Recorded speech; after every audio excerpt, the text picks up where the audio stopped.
HSC ফলাফল তৈরিতে তোমাদের সাবজেক্ট ম্যাপিং কয়টি বিষয় করা হবে, এই বিষয়ে কিন্তু তোমরা অনেকেই জানতে চাচ্ছ। তোমরা কিন্তু অলরেডি দেখতেই পাচ্ছ, তোমাদের মধ্যে থেকে কেউ একজন এখানে কমেন্ট করেছে তোমাদের এইচএসসি পরীক্ষাতে তোমাদের কয়টি বিষয়ে তোমাদের সাবজেক্ট ম্যাপিং হবে, সকল বিষয়ে সাবজেক্ট ম্যাপিং হবে কিনা।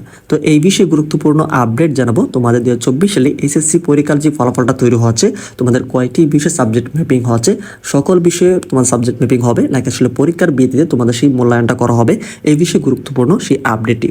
তো সম্পূর্ণ ভিডিওটির সাথে থাকবে। আর আমাদের এই চ্যানেলে যারা নতুন রয়েছে অবশ্যই তোমরা সাবস্ক্রাইব করে প্রতিনিয়ত শিক্ষামূলক সকল আপডেটগুলিকে পাওয়ার জন্য তোমরা বেল আইকনটিকে অন করা রাখবে। ওকে, তো সেই মূল বিষয়টিতে যাওয়ার আগে তোমাদেরকে এখানে আরেকটি সুখবর জানিয়ে দিচ্ছি। তো আমরা শিক্ষাবোর্ড থেকে একটি সর্বশেষ আপডেট তথ্য পেয়েছি। সেখানে আমরা দেখেছি তোমাদের এসএসসি পরীক্ষার ফলাফলটা কিন্তু তোমাদের সবাইকে কিন্তু ভালো করে দেওয়ার একটি সিদ্ধান্ত কিন্তু শিক্ষাবোর্ড করছে অ্যালটারনেটিভ ওয়েতে। সেটা হচ্ছে তোমাদের ধরো যে এসএসসিতে তোমাদের রেজাল্ট ভালো রয়েছে, সেখান থেকে কিন্তু রেজাল্টটা নেবে। এছাড়া যদি দেখা গেছে যদি তোমাদের এসএসসিতে খারাপ থাকে জেএসসি থেকে নেবে, আর যদি জেএসসি এসএসসিতে যদি খারাপ থাকে তাহলে তোমাদের যে টেস্ট পরীক্ষা যদি তোমাদের রেজাল্ট ভালো থাকে সেখান থেকে কিন্তু নাম্বারগুলি বা রেজাল্টগুলি ইনক্লুড করে দেওয়া হবে। এছাড়াও যদি না হয়, সেখানে যদি তোমাদের রেজাল্ট খারাপ থাকে, সেই ক্ষেত্রে তোমরা সর্বশেষ এইচএসসি ফাইনাল পরীক্ষাতে যে কয়টি পরীক্ষা দিয়েছো সেই পরীক্ষাগুলো যদি তোমরা ভালো হয়ে থাকে, সেই ক্ষেত্রে কিন্তু ওইখান থেকে মার্ক টেনে কিন্তু তোমাদের সাবজেক্ট ম্যাপিংয়ের মাধ্যমে ওভারঅল তোমাদের রেজাল্টটা ভালো করার লক্ষ্যে এই সিস্টেমগুলো কিন্তু তারা নেওয়ার পরিকল্পনা করছে। তো এইটা একটা তোমাদের সকলের জন্য বিগ অপরচুনিটি বলতে পারো। ওকে, তো এখন শুধু তোমাদের এইচএসসি পরীক্ষার ফলাফল তৈরিতে তোমাদের সাবজেক্ট ম্যাপিংটা করা হবে কি হবে এই বিষয়টিতে। তো এই পুরো বিষয়টিকে ভালোভাবে বোঝানোর জন্য বা দেখানোর জন্য আমরা তোমাদের যে রুটিনটা রয়েছে সেটা কিন্তু আমরা ওপেন করে ফেলেছি, তোমরা কিন্তু অলরেডি দেখতে পাচ্ছ। এখানে দেখো তোমাদের পরীক্ষাটা শুরু হয়েছে 30 তারিখ থেকে। তারপরে কিন্তু তোমাদের পরীক্ষাগুলো রেগুলারলি হওয়ার পরে তোমাদের লাস্ট পরীক্ষা হয়েছে 16 তারিখ। তো 16 তারিখে তোমাদের এখান থেকে দেখা গেছে 7 থেকে 8টি পরীক্ষা অনুষ্ঠিত হয়েছে। তারপর যে পরীক্ষাগুলো রয়েছে এখানে 18 তারিখ থেকে তোমাদের প্রথম যেই পরীক্ষাটা স্থগিত হয়। তো এখান থেকে পরবর্তী পরীক্ষাগুলো কিন্তু দফায় দফাতে কিন্তু তোমাদের এই পরীক্ষাগুলো স্থগিত হয়েছে। তারপর কিন্তু ব্যবহারিক রয়েছে, সেগুলো কিন্তু অনুষ্ঠিত হয়নি।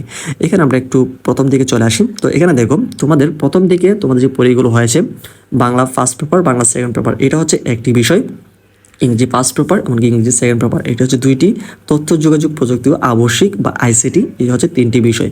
তারপরে পদার্থ ও প্রথম পত্র, হিসাব বিজ্ঞান, যুক্তিবিদ্যা, পদার্থবিজ্ঞান দ্বিতীয় পত্র, হিসাব বিজ্ঞান দ্বিতীয় পত্র, যুক্তিবিদ্যা দ্বিতীয় পত্র, এমনকি ভূগোল প্রথম পত্র। এই যে তোমরা এখানে কয়েকটি সাবজেক্ট দেখতে পাচ্ছ, এই সাবজেক্টগুলো পরীক্ষা হয়েছে। আর বাকি যে পরীক্ষাগুলো স্থগিতের মাধ্যমে তোমাদের বাতিল করেছে। তো এখানে প্রথম থেকে যে পরীক্ষাগুলো হয়েছে শিক্ষা বোর্ড থেকে সর্বশেষ আপডেট মোতাবেক যে বিষয়টি জানতে আমরা পারলাম, তোমাদের যে সাবজেক্টগুলো পরীক্ষা হয়েছে এই সাবজেক্টগুলো মূলত তোমাদের পরীক্ষার ভিত্তিতে কিন্তু মূল্যায়ন হচ্ছে বা সেগুলো কিন্তু অলরেডি খাতা দেখা শেষ হয়েছে। তো নম্বর বন্টনও কিন্তু করে শিক্ষা বোর্ডে পাঠানো হয়েছে। এভাবেই কিন্তু তোমাদের এই সাবজেক্টগুলির মূলত মূল্যায়ন হচ্ছে। তো এখানে তোমরা ফেল করলে কিন্তু ফেল করার একটি সম্ভাবনা থাকবে। আর বাকি যে সাবজেক্টগুলো রয়েছে, যতগুলো সাবজেক্ট তোমাদের এখানে পরীক্ষা হয় নাই, এই যতগুলো এখানে তোমরা সাবজেক্ট দেখতে পাচ্ছ, এই সকল সাবজেক্টগুলো কিন্তু তোমাদের সাবজেক্ট ম্যাপিং হবে। তো সাবজেক্ট ম্যাপিংয়ের ক্ষেত্রে একটা সুখবর রয়েছে, সেটা হচ্ছে এই যতগুলো সাবজেক্ট রয়েছে তোমাদের এসএসসি, জেএসসি, পিএসসি বা তোমাদের টেস্ট পরীক্ষার ফলাফল প্রতিদিন নেওয়া হবে। তারপর যদি তোমাদের সেইখান থেকে তোমাদের যদি নাম্বার খারাপ থাকে, রেজাল্ট খারাপ থাকে, তারপরও তোমাদের যেই এখানে তোমরা প্রথম দিকে যে সাবজেক্টগুলি তোমরা এখানে দেখতে পাচ্ছ, এখানে যতগুলো তোমরা সাবজেক্ট পরীক্ষা দিয়েছো, যদি তোমাদের এখানে ভালো রেজাল্ট হয়, সেই ক্ষেত্রে এটার আলোকে কিন্তু তোমাদের পরবর্তী যে সাবজেক্টগুলো আছে সাবজেক্ট ম্যাপিং করে তোমাদের ভালো একটা রেজাল্ট কিন্তু উপহার দিবে। শিক্ষা বোর্ডের কিন্তু সর্বশেষ আপডেট তথ্যের মধ্যে জানা গিয়েছে। পরবর্তী আপডেটের জন্য চ্যানেলটিকে সাবস্ক্রাইব করে রাখো।